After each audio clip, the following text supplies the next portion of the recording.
Queridos, uma alegria sempre estar com vocês. E hoje a visita vai ser de médico. E literalmente, quando termina a celebração, eu vou pegar um ônibus para Porto Alegre para seguir para o Uruguai.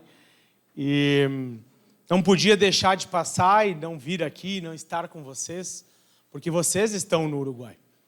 Não é, alguns podem dizer e podem pensar, não, tem um maluco lá com os outros malucos que vão andando junto e eles estão lá no Uruguai. Não, vocês estão no Uruguai. Nós estamos no Uruguai. O trabalho não é um trabalho de um ou de outro. Às vezes Deus usa umas coisas loucas da vida para ser a ponta de lança. E eu nem sou a ponta de lança.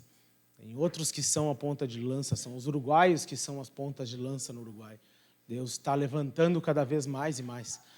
Mas vocês estão no Uruguai, então é impossível não passar por aqui cada vez que eu tenho oportunidade, nem que seja uma visita de médico, para poder compartilhar um pouquinho do que Deus tem feito. Estava me lembrando agora de tudo isso que nós estamos orando, né, por momento que a gente vive como na história, né? E uma das coisas que é interessante sobre a história da gente é que o tempo todo nós vivemos em um momento ou em um determinado momento de um aparente caos. Se você olhar 5 anos atrás, 3 anos atrás, você poderia dizer com facilidade o que nós vivemos é um caos. Se você olhar 20 anos da sua vida, quando eu tinha 18 anos e como eu vivia a minha vida era um aparente caos. Agora, o que Deus vai fazendo ao longo da história é ordenando e usando esse aparente caos para produzir frutos incompreensíveis por nós naquele momento. Todas as vezes que a maldade, ou aparentemente a maldade supera a bondade, é uma manifestação atemporal, ou daqui a pouco nós vamos poder ver a graça de Deus superando a maldade e superando e demonstrando o amor dele e coisas do tipo. Eu estava me lembrando agora sobre 2007, e o Edgar acho que estava nessa, a gente estava num retiro, em 2007, que foi um aparente caos, aquele retiro. E eu me lembro daquele retiro várias vezes como um momento muito triste de algumas coisas que aconteceram e como aconteceram. Mas naquele retiro, ou naquele momento, foi o dia que eu comecei a orar pelo Uruguai. No dia que tudo aparentemente deu errado, foi o dia que eu comecei a orar pelo Uruguai. O dia que talvez a gente pense que é o dia que deu tudo certo, talvez não é o dia que deu tudo certo. Porque talvez o dia que deu tudo certo foi o dia onde que para você ou eu, conseguimos o que nós queríamos. Fujamos de toda essa perspectiva de alcançar o que nós queremos. Você não sabe o que você quer. Ou você não sabe o que você deveria querer. Nós não somos bons o suficiente para pensar sobre nada de bom sobre a nossa vida. Então, a vida da gente ela vai ser muitas vezes marcada por um aparente caos. E quando eu penso no Ministério do Uruguai, eu penso que dia sim, dia não, eu penso, vai acabar. Hoje acaba. Hoje não vai dar. Hoje não vai dar ruim. Não tem como isso não dar ruim. E eu me lembro de uma outra conferência que eu estava e ouvi online, na verdade, e o pregador falou sobre, naquele dia, foi o Elder Cardim, e ele falou para não darmos passos de fé. E ele falou sobre uma vida pela fé. E eu realmente acredito que a pessoa ou nós, quando damos passos de fé, nós estamos equivocados sobre o que Deus tem para nós. Deus não nos chamou para dar passos de fé. Deus nos chamou para uma vida de dependência, constantemente dependendo e o tempo todo olhando para aquilo que Ele está fazendo.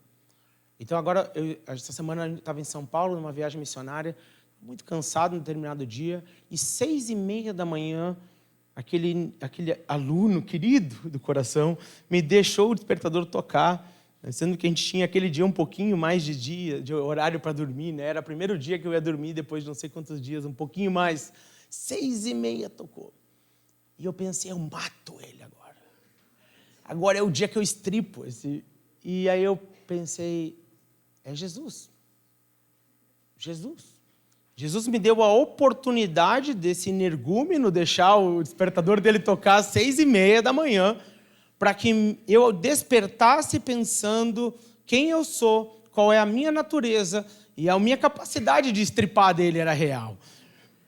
E ele me deu a oportunidade de lembrar que é só Jesus. E eu olhei para ele e realmente pensei, eu disse assim, 6:30, né? Aí eu botei a cabeça no sofá, na almofada, não, como é que chama aquilo? Travesseiro. E aí disse, só Jesus, só Jesus, só Jesus. Essa é a tônica da nossa vida. Todos os dias, somente Jesus pode produzir algo em nós que pode durar. E o que é a nossa vida, ou o que é uma vida bem útil ou útil, é uma vida que quando termina, não termina. Pensa lá na Galeria dos Heróis da Fé, de Hebreus 11, nós vamos falar sobre Hebreus 12 hoje. Você olha para aqueles homens, e como termina Hebreus 11, todos estes receberam bom testemunho. Qual é o elogio e o melhor elogio que nós podemos ter? Nós demos um bom testemunho por meio da fé, ou seja, não era um testemunho pessoal, não era algo que ele construiu, não era algo, um legado humano deixado por ele. No entanto, Hebreus 11:39, nenhum deles recebeu o que havia sido prometido. Nós somos o povo do direito, nós somos o povo que reclama e busca por isso. Mas os nossos heróis, historicamente falando, da galeria que nós chamamos dos heróis da fé, são pessoas que não receberam ainda aquilo que havia sido prometido. E eles viveram então, porque Deus havia planejado algo melhor para nós. Olha a tônica. Eles não receberam algo, o que eles deveriam ser prometido. Por quê? Porque Deus havia planejado algo melhor para nós. Sobre o que é a nossa vida. A nossa vida não é sobre nós, os nossos planos, o nosso futuro, a nossa perspectiva. A nossa vida é sobre algo que prevalece e que supera a nossa existência.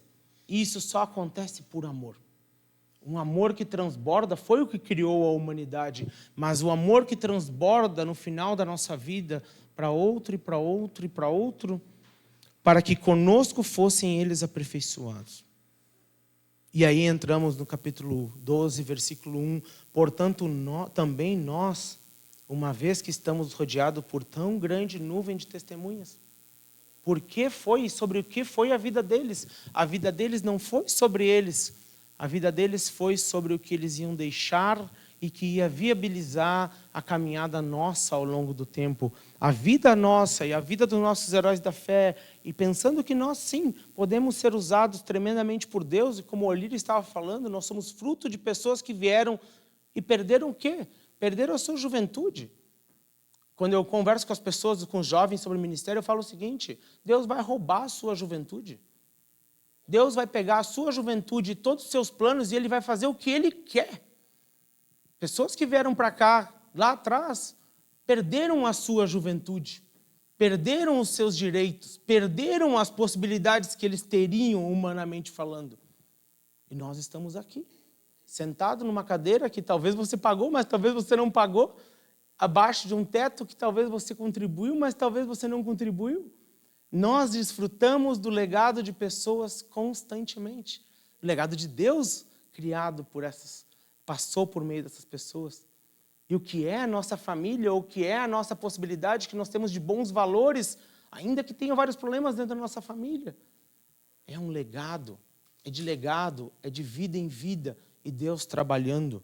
Então, portanto, também nós, uma vez que estamos rodeados por tão grande nuvem de testemunhas, livremo-nos de tudo que nos atrapalha e do pecado que nos envolve.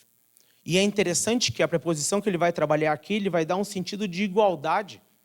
Não pense que o pecado é o seu maior problema ou é o seu único problema, porque aquilo que você tiver na sua vida que vai atrapalhar, e aqui ele está usando muito a figura de uma corrida, e que vai deixar como um peso, que vai deixar a sua vida pesada, livremos de tudo que nos atrapalha, porque ela tem o potencial de fazer você olhar para essa vida pensando que é sobre isso, que é sobre o que você está vendo, tão grande quanto o pecado que te envolve.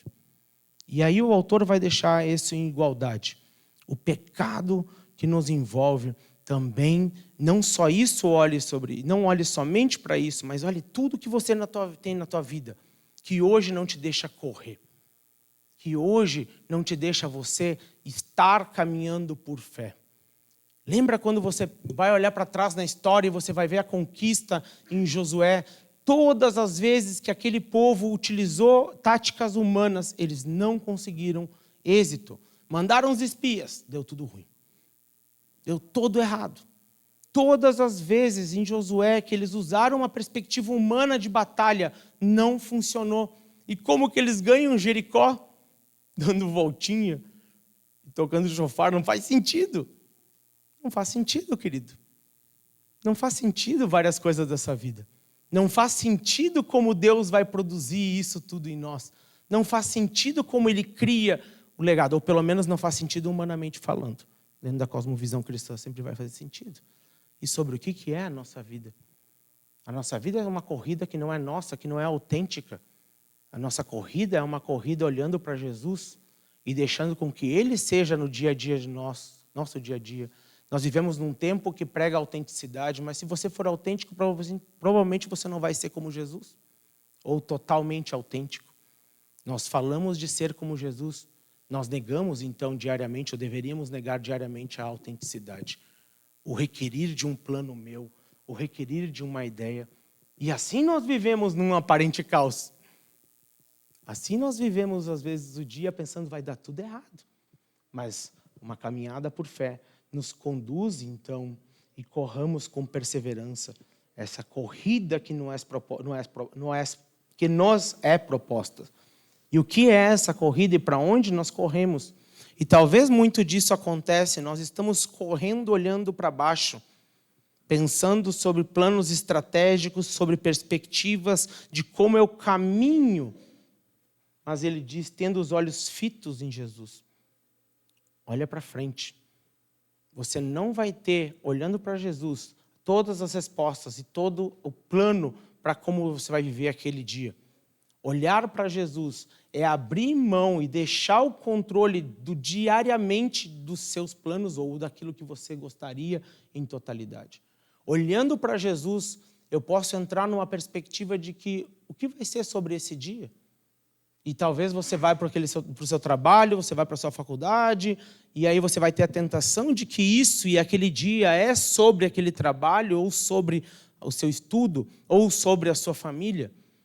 Mas olhando para Jesus com os olhos fitos em Jesus, aquele dia vai ser sobre Jesus. E aquele dia vai ser sobre Jesus na tua vida. E talvez vai dar tudo errado. E Jesus na tua vida vai te deixar tranquilo. E quando todo o aparente caos está ao seu redor, e isso não determina a tua atitude, porque se eu olho para as coisas, se eu olho para o chão e não olho para Jesus, o aparente caos determina a minha ação. E aí o que acontece comigo? Eu fico ansioso, preocupado, nervoso. E o mundo que está caindo ao meu redor também começa a cair dentro de mim. Daí não é mais Jesus que domina a minha ação. E aí, na minha oportunidade que eu tinha, de quando eu estava vivendo aquele aparente caos, que o mundo estava caindo ao meu redor, e eu estou olhando para Jesus, e o que Jesus me chama hoje? E qual é a minha atitude que Ele me chama dentro disso? E aí eu manifesto Jesus.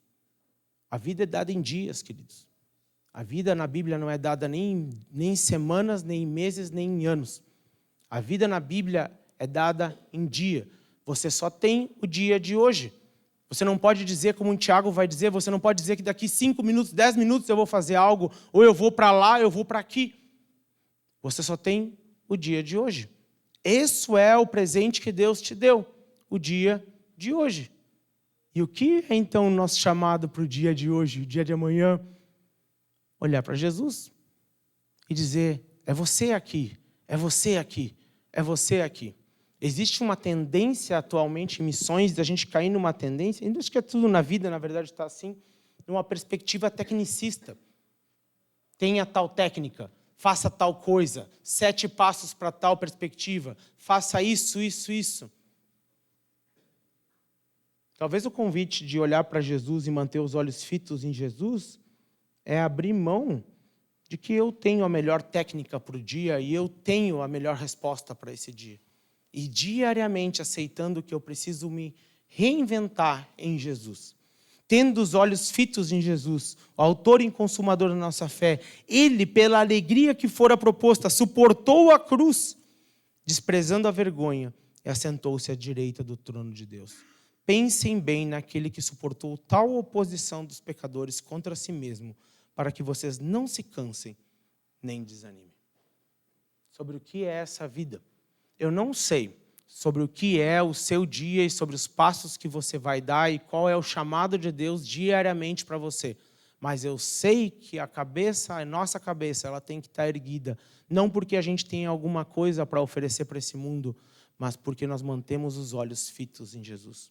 E diariamente, então, propomos nosso coração a entender esse Jesus, aceitar esse Jesus como referente e aceitar que eu não tenho a resposta correta para tudo o que vai acontecer no meu dia. E então nós aceitamos a perspectiva de que a minha vida não é minha. Nós não temos dúvida disso cognitivamente falando.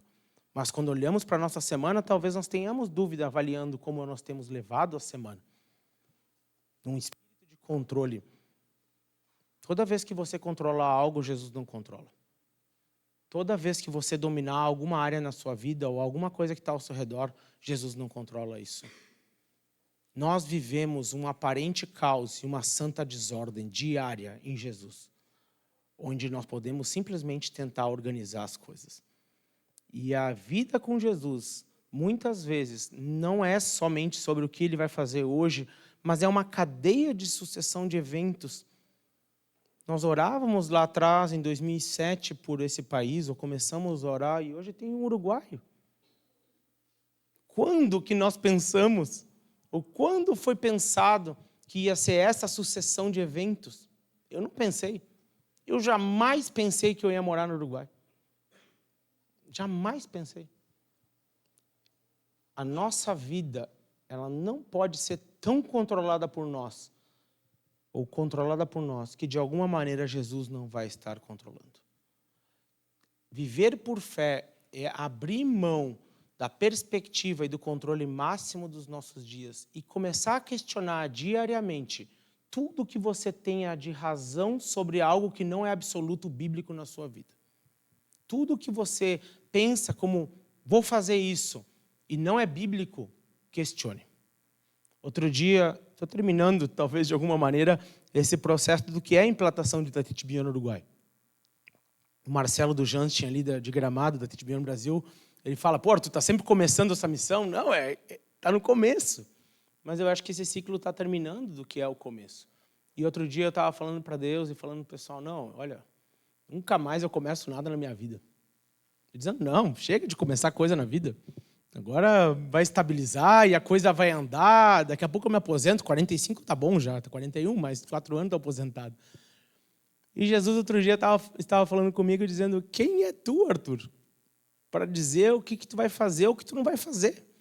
Quem é você? Quem sou eu para dizer que eu vou fazer tal coisa ou não vou fazer tal coisa que não é um absoluto bíblico na nossa vida?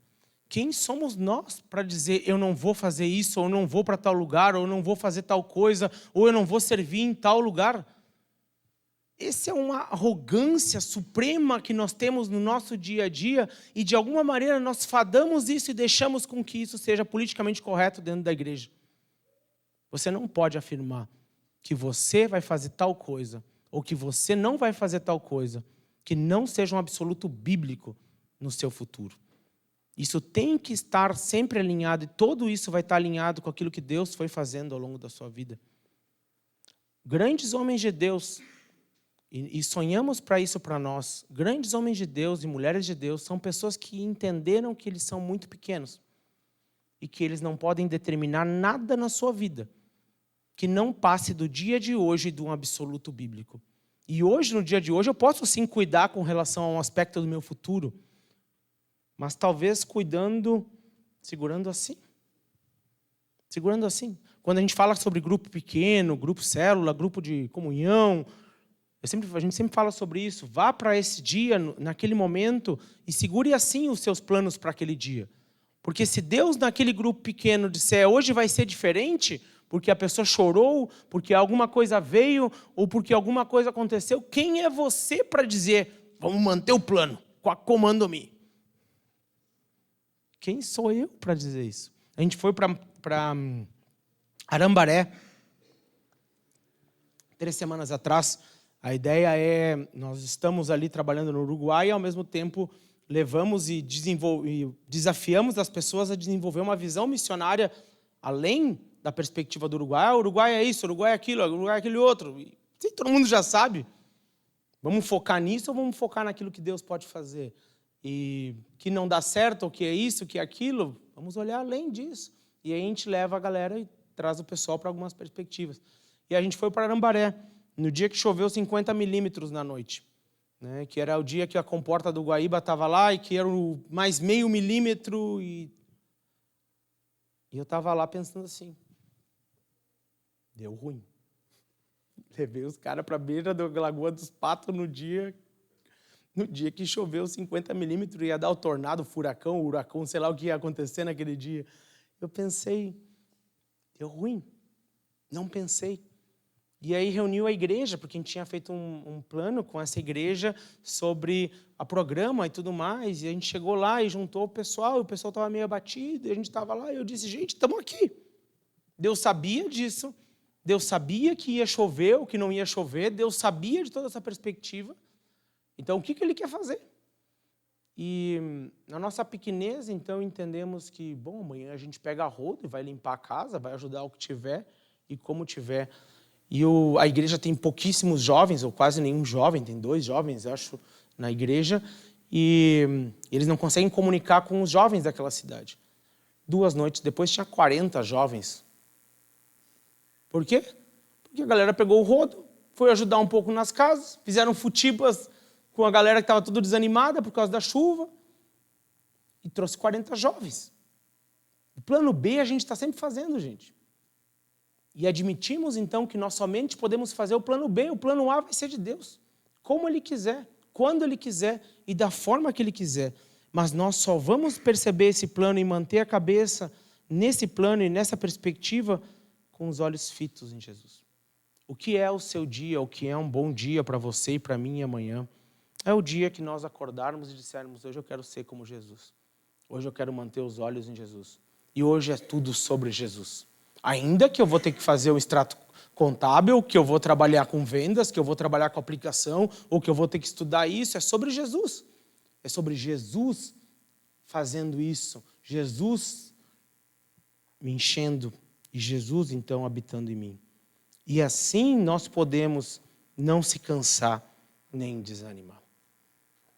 Estamos cansados e às vezes desanimados. E eu quero dizer para você que a solução não é descansar. Ou a única, ou a solução principal não é. Nós estamos num momento hoje que falamos de sustentabilidade. Ainda que descanso é importante, eu não estou dizendo nada disso, porque Jesus oscilou entre ministério intenso, descanso. Oração e descanso. Não era só praia. Lembra? Vai ver em Marcos, o ciclo que ele faz nos primeiros capítulos é esse. Intensidade, oração, descanso. Intensidade, oração, descanso. Essa é uma política divina para a nossa vida.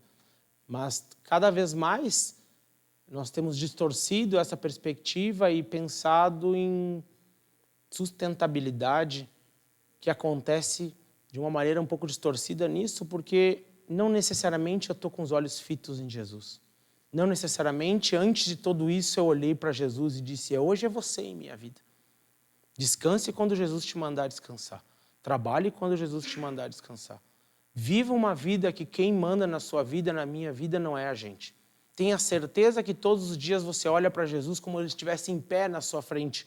Olha no olho do zoiudo, porque eu digo que Jesus é o zoiudo, porque em Apocalipse ele vai vir como juiz. A gente fala, não, Jesus é meu Senhor e Salvador. Isso foi, né? A próxima é teu juiz. Jesus, ele está mais próximo da gente como juiz agora do que simplesmente como Salvador.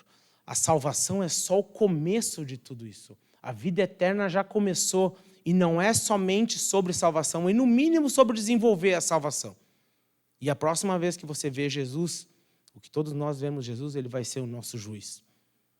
Desperte todos os dias e veja esse Jesus, e busque compreender esse Jesus, e peça a avaliação dele para a sua vida. E olha por isso, por um prisma bíblico. E quando você sentar com a Bíblia aberta de manhã, e espero que estamos fazendo tudo isso todo dia, né? Quando eu sentar com a Bíblia aberta, trabalhando com esse Jesus, olhe para ele e diga, me sonde, penetre no meu coração, mostre onde eu estou sendo como você.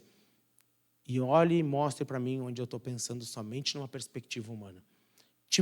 Tenha pessoas maduras ao seu redor, suficientemente número de pessoas, tanto quanto necessário para botar o dedo na ferida quando você precisa. Mas que sejam Jesus na sua vida.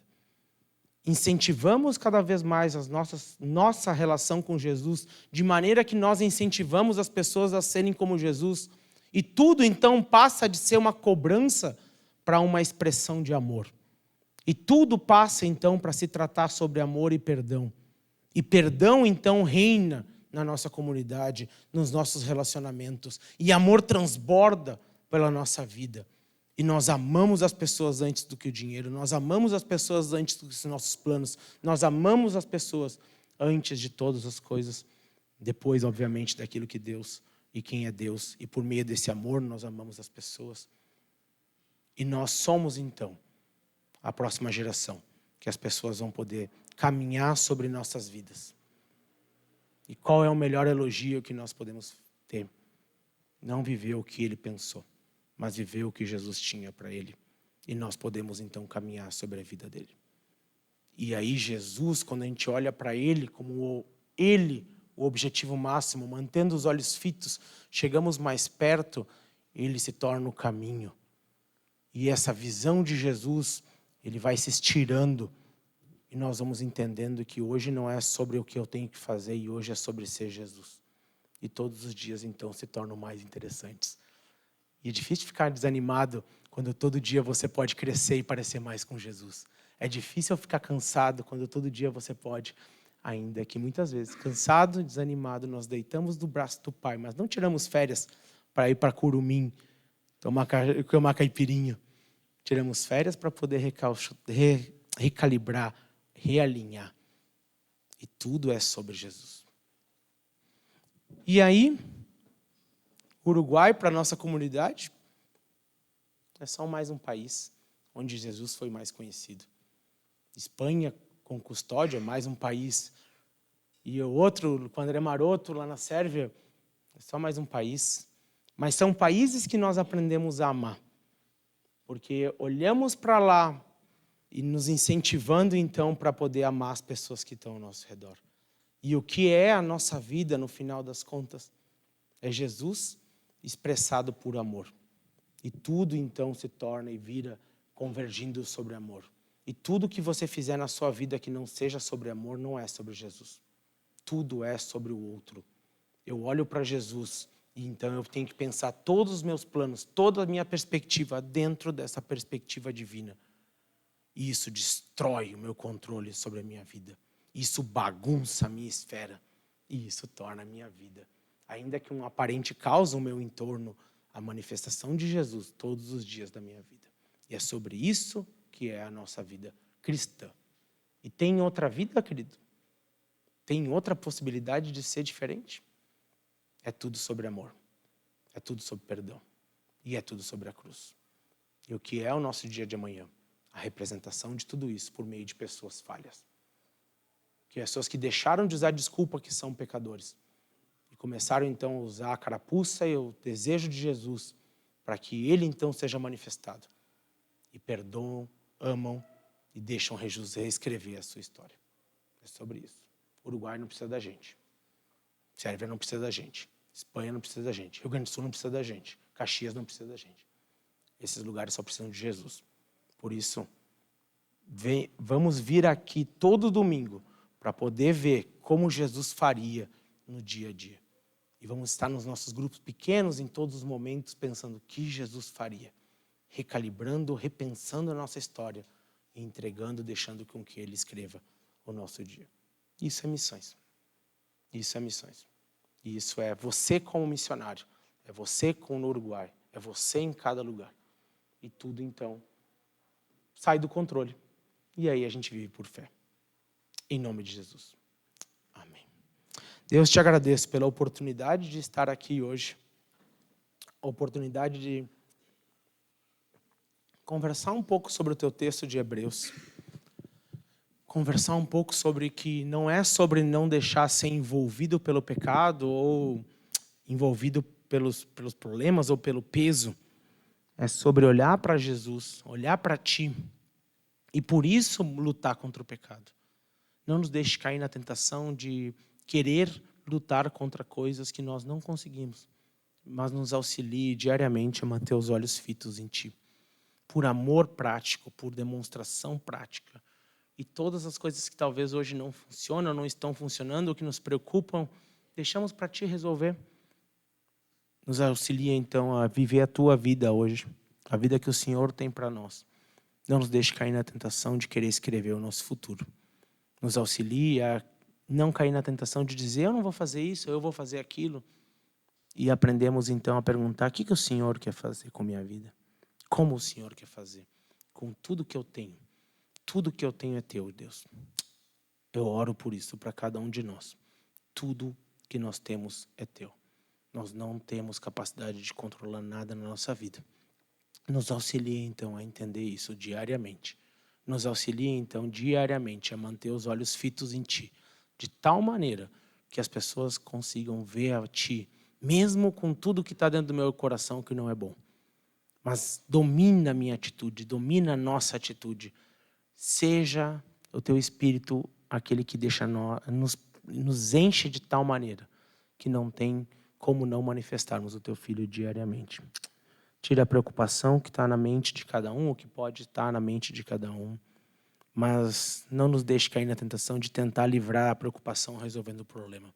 E nos ensine, então, a conviver com preocupações e com problemas que às vezes não podem ser resolvidos no nosso passado ou no nosso presente.